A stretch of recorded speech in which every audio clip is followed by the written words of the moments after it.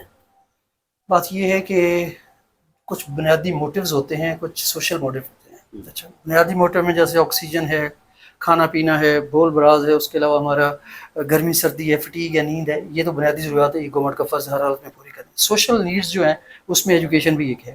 اچھا یہ گورنمنٹ کی ڈیوٹی ہے کہ لوگوں کو ہیلتھ بھی دے اور ایجوکیشن بھی دے. ہم لوگ اپنے پیسے لگا کے ہم لوگ گورنمنٹ کا ساتھ دے رہے ہیں اور تھوڑے سے پیسوں میں، تھوڑے سے وسائل میں ان بچوں کو ایجوکیٹ کر رہے ہیں جو کہ گورنمنٹ کی ذمہ داری ہے. تو گورنمنٹ کو تو ہمیں فیسیلیٹیٹ کرنا چاہیے.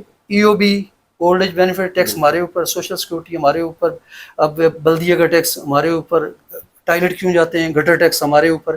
اب اس کے علاوہ اب آپ دیکھ لیں کہ بورڈ ہمارے سائن بورڈ لگے ہوں اس پہ ٹیکس آ گیا. تو طرح طرح کے ٹیکس ہے، انکم ٹیکس ہے، پھر اس کے بعد ایکسائز ٹیکس ہے اور بہت سارے ٹیکس ہیں. اچھا اب ہم آتے ہیں آپ کے مسائل کی طرف. آپ کیا سمجھتے ہیں کہ جو سسٹمز چل رہے ہیں اس وقت ان میں آپ لوگوں کے مسائل کیا کیا ہیں جو ایڈریس ہونے چاہیے؟ یا آپ جس طرح ہم نے بات کی کہ یہ اسٹرکچر جو ہے اس حوالے سے ہے، تو کیا آپ سمجھتے ہیں کہ اس میں سبسڈیز ٹائپ کی کوئی اسکیم یا حکومت کو ریلیف دینے کے حوالے سے کوئی بات ہونی چاہیے؟ تو اس پہ آپ کیا سمجھتے ہیں؟ میں یہ سمجھتا ہوں کہ گورنمنٹ کو پرائیویٹ اداروں کو فیسیلیٹیٹ کرنے کے لیے رول پلے کرنا چاہیے. سب سے پہلی بات تو یہ کہ جو ادارے اپنی بلڈنگ بنانا چاہتے ہیں، کیونکہ ان کا زیادہ تر جو رینٹڈ بلڈنگ میں ہے، اب دیکھ لیں کہ وہ زیادہ تر جو انکم ہے وہ اس میں چلی جاتی ہے رینٹ میں. گورنمنٹ کو فیسیلیٹیٹ اس انداز سے کرنا چاہیے. ایک تو ان کو زمین دینی چاہیے اگر وہ آسان شرائط، وداؤٹ ایجوکیشن چونکہ یہ ویسے بھی ایک زمانہ تھا جب سپریم کورٹ نے یہ فیصلہ دیا تھا کہ یہ ویلفیئر ادارے ہیں، ویلفیئر ادارے، ویلفیئر ادارے ہیں، اور ایون کہ ہمارے جو بجلی کے بل تھے ان کو بھی اسی حوالے سے لیا ہاں گیا وہ تھا، یعنی کہ لیکن اس کے بعد پھر گھریلو ہاں ڈومیسٹک میں لیا گیا تھا، ڈومیسٹک لیکن میں اس لیا کے گیا، بعد پھر اسپیشل ڈومیسٹک وغیرہ، اور پھر اب اب کبھی کمرشل تو وہ ایک چینج مطلب آتی رہتی ہے۔ تو میں یہ سمجھتا ہوں کہ گورنمنٹ کو سب سے پہلے تو دینا چاہیے ان کو زمین، پھر اس کے بعد لون دینا چاہیے، اور وہ بھی بغیر سود کے، کیونکہ ہم گورنمنٹ کو ہیلپ کر رہے ہیں اور یہ بنیادی حق ہے ہر بندے کا۔ اور ویسے بھی ہم we are lagging behind in education, اور دنیا میں پتہ نہیں لاسٹ کے جو چند ایک نمبر ہیں اس پہ اس میں ہم آتے ہمارا ہیں۔ لٹریسی ریٹ ہے یا ہماری ایجوکیشن اسٹینڈرڈ ہے۔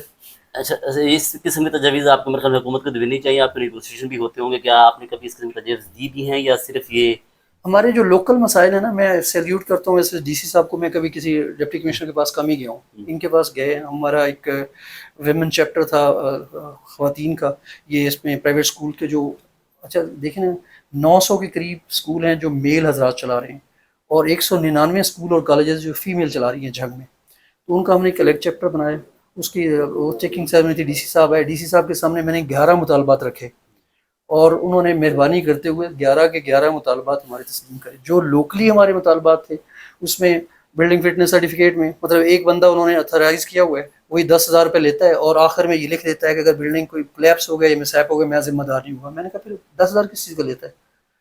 جیسے ڈاکٹر، کوئی بھی ڈاکٹر میڈیکل سرٹیفکیٹ ایشو کر سکتا ہے، اسی طریقے سے ہمارا یہ جو بلڈنگ فٹنس سرٹیفکیٹ ہے، کوئی بھی ایسا انجینئر جو پاکستان انجینئرنگ کونسل سے رجسٹرڈ ہے وہ دے سکتا ہے۔ انہوں نے اس کو ریکمینڈ کیا۔ پھر اس کے بعد ہائیجینک سرٹیفکیٹ ہے، وہ ایک دو مہینے رولتے رہتے ہیں لوگ، اس کے بھی انہوں نے کہا جی کہ جو میں نے کہا 2 دن میں مل جانا چاہیے، انہوں نے کہا یہ 2 دن میں نہیں، سیم ڈے آپ کو ملے گا، یہ بہت اچھی بات۔ میں نے کہا جی کہ 53% بچے پرائیویٹ سیکٹر پڑھا رہے ہیں، 47% بچے 1300 اسکولوں میں وہ پڑھا رہے ہیں، تو میں نے انہیں کہا کہ آپ اسی ایجوکیشن کمپلیکس میں ہمیں ایک کمرے میں ایک چھوٹا سا کارنر دے دیں، ہمارا ایک بندہ لیپ ٹاپ، ایک کرسی اور ایک یہ ٹیبل پہ بیٹھ جائے گا، اور آپ لوگوں کو سرکولیٹ کرنے میں مختلف اسکولوں میں بھاگنا پڑے گا، تو ہمارا یہ بھی انہوں نے مطالبہ تسلیم کر لیا، ہمیں باقاعدہ اس میں ایک دیا ہے۔ اس کے علاوہ ڈسٹرکٹ رجسٹریشن اتھارٹی میں باقاعدہ ویمن کے ان کو شامل کیا گیا ہے، اسی جگہ فی ریویو کمیٹی تھی، جیسے میں نے آپ کو بتایا کہ 5% تو ہم خود بڑھا سکتے ہیں، اس سے آگے اس میں بھی ہمارا ایک نمائندہ شامل کیا گیا۔ اب جو یہ ہمارے سائن بورڈ لگے ہوئے ہیں اس کے حوالے سے بھی بات ہوئی سر، بہت ساری چیزوں میں لوکلی ہم لوگوں نے اس کو مینیج کر لیا ہے، لیکن اوور آل بہت سارے اسکولوں میں ایسے معاملات مسائل ہیں اوور آل پاکستان جس کو ایڈریس کرنے کی ضرورت ہے۔ جس طرح بھی آپ نے ریلیف کی بات کی، فٹنس سرٹیفکیٹس کی بات کی، ان سب کی آپ نے بات کی، چلیے اس کے بعد ایک چھوٹا سا آخری سوال، اس کے بعد اس کو ختم کرتے ہیں۔ تھوڑا کہ ہم دیکھتے ہیں کہ عام طور پہ جس طرح ہمارا سسٹم ہے اسی سسٹم کے ساتھ یہ بھی چلتے ہیں، یہ فوری طور پہ آ جاتے ہیں، مطلب ان کا کوئی چیک اینڈ بیلنس نہیں ہوتا، دیکھا نہیں جاتا، وزٹ نہیں کرتی ٹیم، یا یہ ایسے ہی ہمارے سسٹم کے ساتھ جس طرح آتے ہیں فوراً فوری طور پہ مل جاتے ہیں؟ کیا مل جاتے ہیں مطلب فٹنس سرٹیفکیٹس نہیں ایسا نہیں ہے، باقاعدہ ایک پروسیجر ہے۔ مثلا اب بلڈنگ فٹنس سرٹیفکیٹ آپ نے لینا ہے نا، تو اس کے ساتھ ہمیں ایک تو باقاعدہ اپلیکیشن رکھنا پڑے گا، اور اس کے ساتھ میپ لگانا پڑے گا، اور اس کے ساتھ ہائیجینک سرٹیفکیٹ لگانا پڑے گا، پھر وہ اپلیکیشن جائے گی سی او کے پاس، وہاں سے تھرو پراپر وہ بات آپ کی ٹھیک ہے، میں پوچھنا چاہ رہا ہوں کہ یہ عام طور پہ کیا یہ اس اسٹینڈرڈ کے مطابق بھی ہوتے ہیں جس حساب سے فٹنس سرٹیفکیٹ جاری کیا جاتا ہے؟ میرا خیال میں یہ ہونا بھی چاہیے، کیونکہ بچوں کی زندگی کا مسئلہ ہے تو ایسا ہی ہوتا ہے، لیکن یہ کہ میں یہ کہتا ہوں کہ اگر وہ ایک اتھرائز انجینئر بلڈنگ ڈپارٹمنٹ بالکل قریب ہی نہیں آتا، وہ کہتا ہے ہم نے سرٹیفکیٹ نہیں دینا کچھ بھی ہو جائے۔ حالانکہ جب وہ کلر کہار والی بس کا واقعہ ہوا تھا شباز شریف صاحب کے دور میں، اس وقت بھی یہ کہا گیا تھا کہ یہ ایسے ہونا چاہیے، اس وقت تھوڑا سا ہوا، بلڈنگ ڈپارٹمنٹ کہتا ہے ہم نے، اچھا وہ کہتا ہے کہ اتنے پیسے پر اسکوائر فٹ آپ ہمیں دیں تب ہم بلڈنگ کو جا کے اس کو ایگزامن کریں گے۔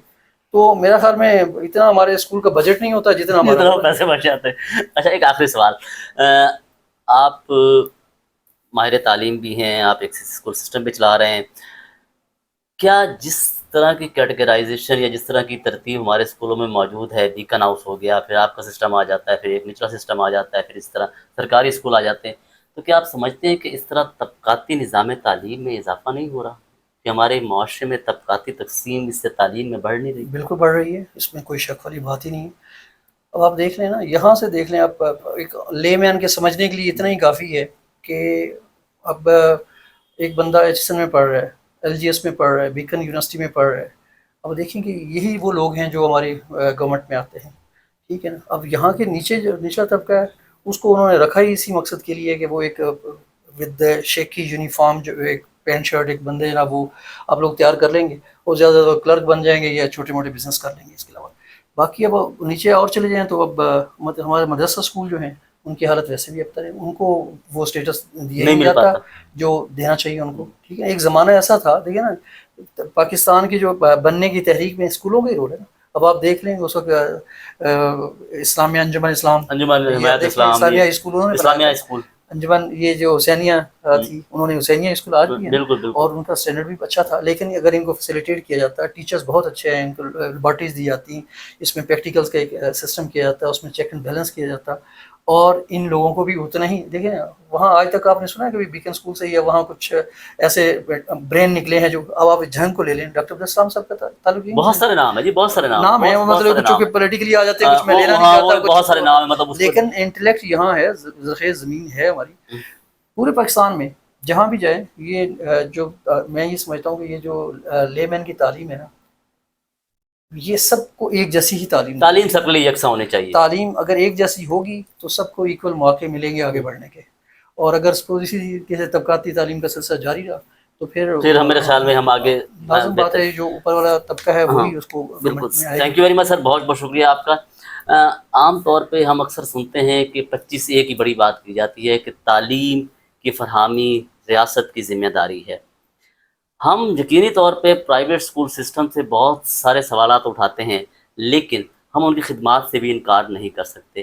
سوچنا صرف ہمیں یہ ہوگا، کیا حکومت تعلیم کو اہم ضرورت سمجھتی ہے یا نہیں. تمام اداروں کو تمام وسائل فراہم کرنا بھی حکومت کی ذمہ داری ہے، اور میرے خیال میں ان تمام چیزوں کو ہمیں دیکھنے کے لیے قوانین اور پالیسی کو ریویو کرنا ہوگا، اور یہ ذمہ داری ہم سب پر عائد ہوتی ہے. مجھے ایک منٹ کی اجازت دیجیے. اللہ حافظ.